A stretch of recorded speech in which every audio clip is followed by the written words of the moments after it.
nderuar teleshikues, ju përshëndes të gjithëve dhe mirë se vini në këtë edicion informativ këtu në televizionin Klan, ku do t'ju njohim me disa prej zhvillimeve kryesore. Ambasadorja e Gjermanisë dhe ai Bashkimit Evropian kanë qenë sot në selinë e Partisë Demokratike. Pas takimit që kanë patur me kreun e opozitës, shefi i zyrës së Bashkimit Evropian në Tiranë tha se e ka njohur Lulzim Bashën me qëndrimin e qartë të delegacionit evropian, duke shpresuar që në protestën e nesërme mos të ketë dhunë. Ndjekim prononcimin.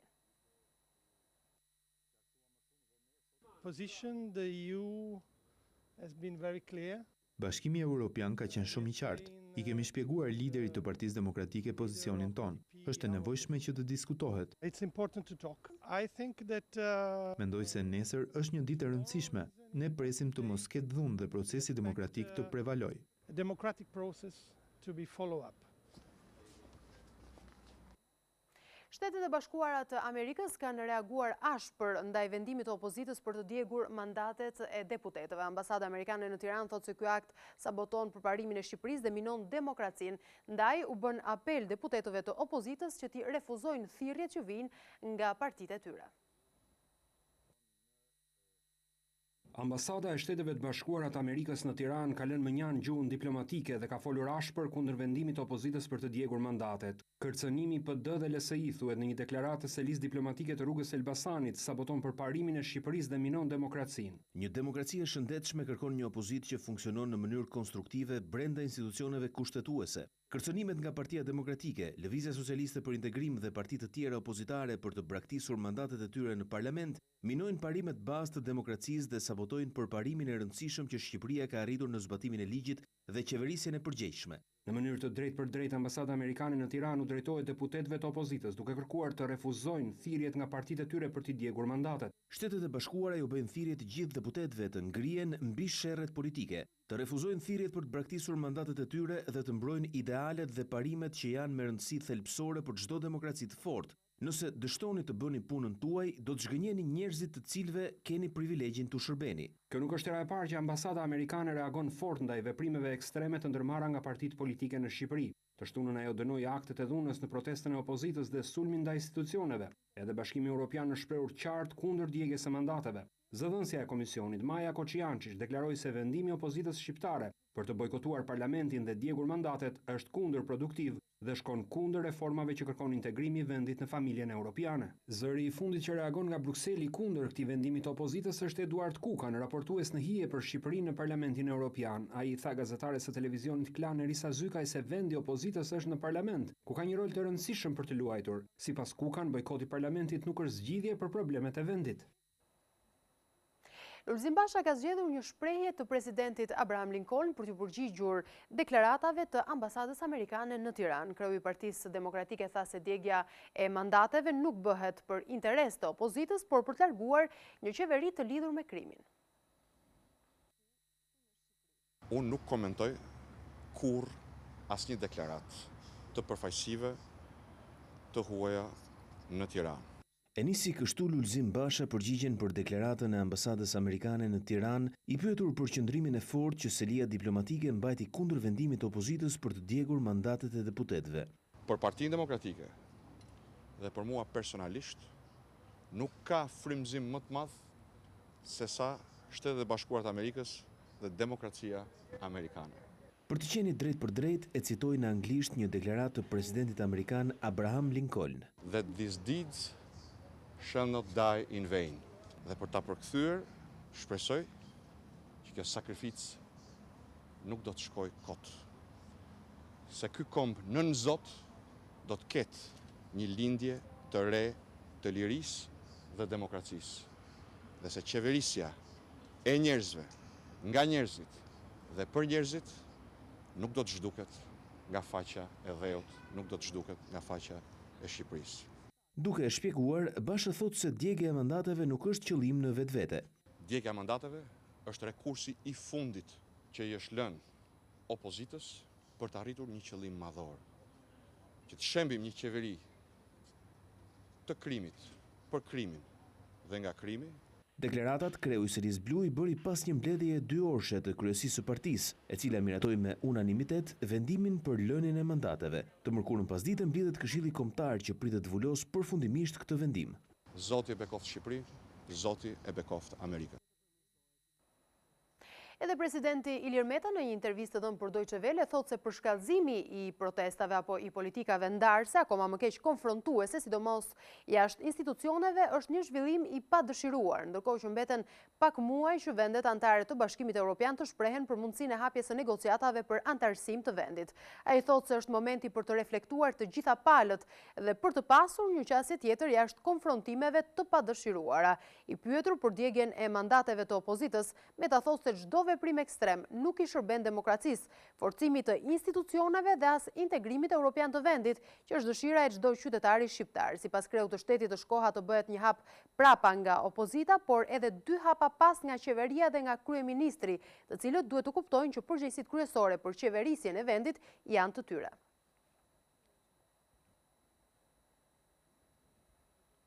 Lefter Koka është i pari deputet i cili refuzon vendimin për të djegur mandatet. Ai thotë se mandatin e tij mund ta përdorë për të djegur institucionet. Deputeti i pari i opozitës që ka dalë publikisht kundër vendimit për të djegur mandatet është Lefter Koka, i zgjedhur nga lista e LSI-s në qarkun e Durrësit. Në një reagim në Facebook, Koka thotë se qëndrimi i tij është i palekundur për të mos djegur mandatin që i kanë besuar votuesit. Vendimi im i palekundur është se unë nuk do të djeg mandatin e deputetit që Mira Dursak më kanë besuar. I zgjedhur prej vullnetit të bashkëqytetarëve të mi për të ushtruar pushtetin legjislativ dhe të jem përfaqësues i tyre. Mandati im nuk mund të përdoret asesi për të vënë flakën institucioneve shtetërore apo parlamentit shqiptar. Ish-ministri i mjedisit gjatë koalicionit PS-LSI shpreh se partia ku ai bën pjesë po tërhiqet nga lojrat rrezikshme që dëmtojnë vendin. Nuk është ky një vendim i thjeshtë i lëvizjes socialiste për integrim, por i Saliut, i cili në shekullin e 21 bën thirrje për plumba ballit, dhe nëse erdhi dita që ai të tërheq zvarr LSI-n, a thua se LSI është luli, nuk mund të më tërheq zvarr mua drejt aventurave që unë i gjykoj të turpshme për shoqërinë shqiptare dhe demokracinë. Deputeti Dursak shkruan se do të vazhdojë të përfaqësojë zërin e zgjedhësve në parlament.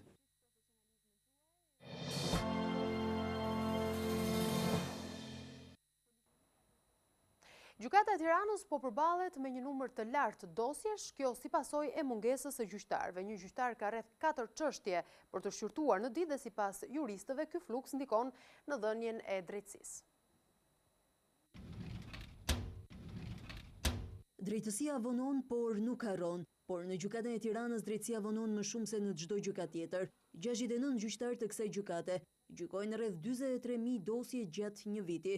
Një gjyqtar ka deri në 4 çështje në ditë. Për përfaqësuesit ligjor, ky numër i lartë i dosjeve ndikon drejt për së drejti në cilësinë e gjykimit të një çështje. Kjo sipas tyre sjell një hetim të paplot dhe gjithanshëm, duke mos përcaktuar normën juridike që është tepër e rëndësishme në gjykim. Ndodhemi në arkivin e gjykatës rrethit gjyqësor të Tiranës, një nga gjykatat më të mëdha në vend për shkak të çështjeve voluminoze që trajton. Për vitin 2018 ajo ka gjykuar rreth 43.000 çështje, nga këto 28.000 janë çështje civile dhe 15.000 janë çështje penale. Gjykata e rrethit gjyqësor Tiranës ka rreth 69 gjyqtar. Në muaj ata gjykojnë rreth 130 çështje, kryesisht ato civile, ndërsa për çështjet penale ato arrin deri në 120 çështje në muaj. Interesimi të televizionit Klan, gjykata e Tiranës tha se 45 gjyqtar merren me çështje civile dhe 24 me çështje penale. Numri i lartë i dosjeve i cili arrin disa mijëra në gjykatën e rrethit gjyqësor të Tiranës ndikon drejt për së drejti edhe në gjykimin e një çështje.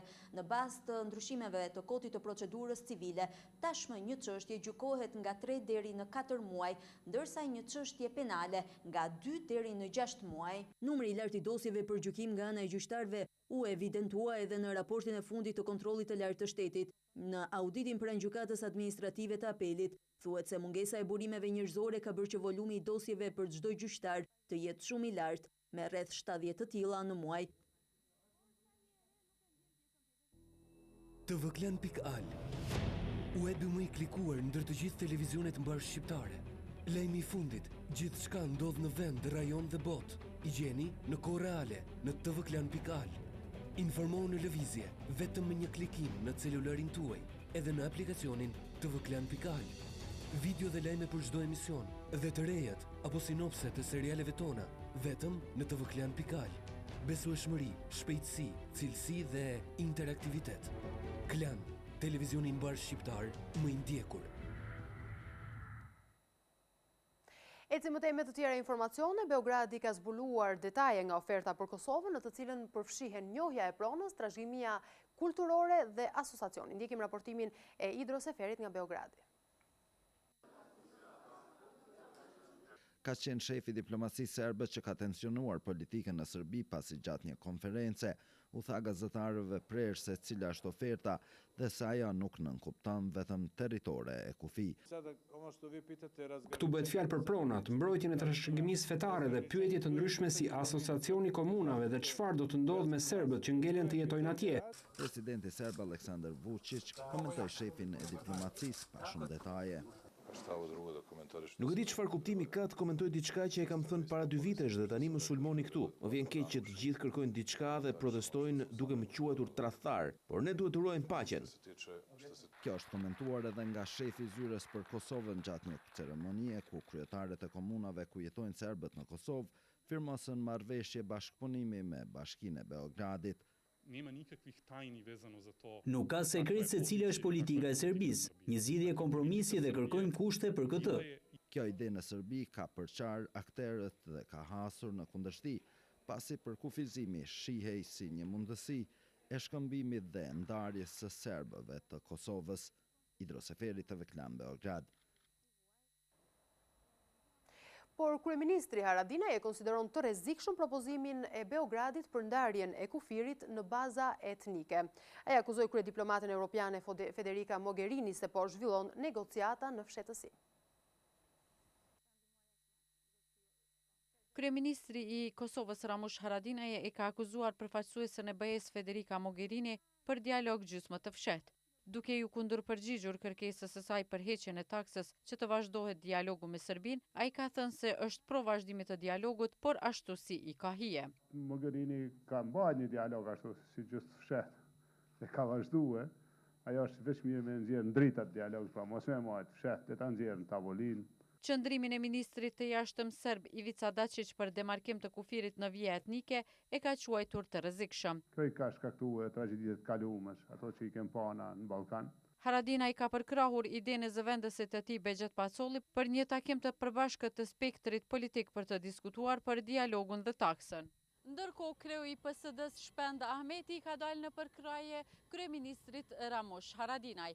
Ai ja ka bërë të qartë lidhjes demokratike të Kosovës dhe vetëvendosjes që janë në opozitë, si dhe Partisë Demokratike të Kosovës që është në koalicionin qeverisës, se deputatët e PSD-s nuk do të votojnë për rrëzimin e qeverisë Haradinaj për shkak të taksës. Vlerta Dalloshi Berisha, TV Klan, Prishtinë.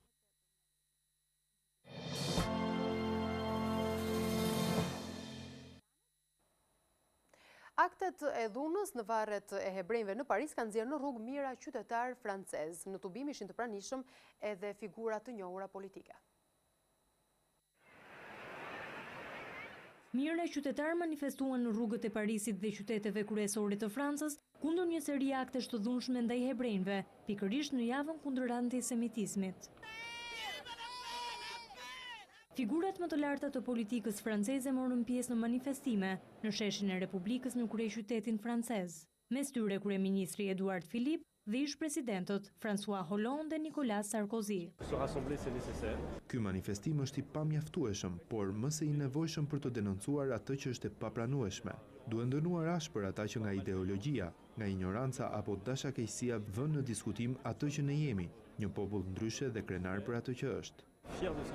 Reagimi masiv i francezëve vjen një ditë pas dhunimit të varrezave hebreje në Alsas, pranë kufirit franko-gjerman, ku grupe antisemite pikturuan svastika, simbolin e Gjermanisë naziste.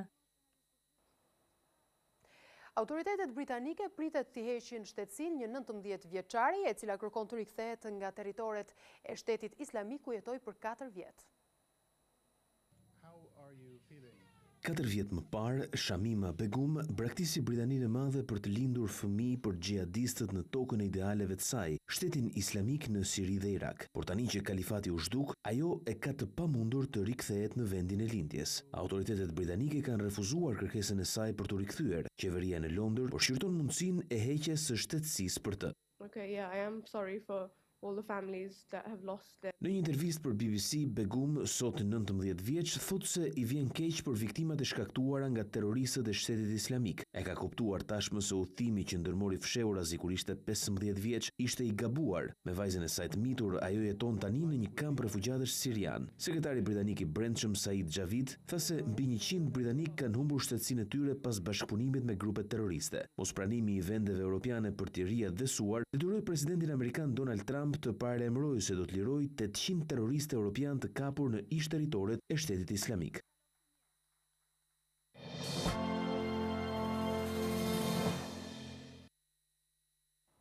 Qytetarët në shumë vende të botës kanë patur mundësinë të shijojnë mbrëm një tjetër shfaqje spektakolare të hënës. Mbrëmja e 19 shkurtit e rezervoi një spektakël të veçantë për soditësit e qiellit. Ishte mbrëmja e superhënës, apo siç njihet ndryshe superhëna e dëborës. Hëna e plot më e madhja për këtë vit shndërriti mbi Rom, Athinë, Madrid, Lisbon, por edhe New York, Buenos Aires e Pekin. Gjatë superhënës, sateliti i tokës gjendet në pozicionin më të afërt me planetin tonë, përrjedhoi shfaqjet edhe më i madh e i shndërritshëm. Fenomeni të përvitshëm i parapriu një tjetër spektakël edhe më i rrallë, eklipsi i superhënës së përgjakur, i ndodhur më 21 janar. Ishte gjithçka e përgatitur për këtë edicion informativ. Unë ju falenderoj për vëmendjen tuaj. Bashkë miru takofshim.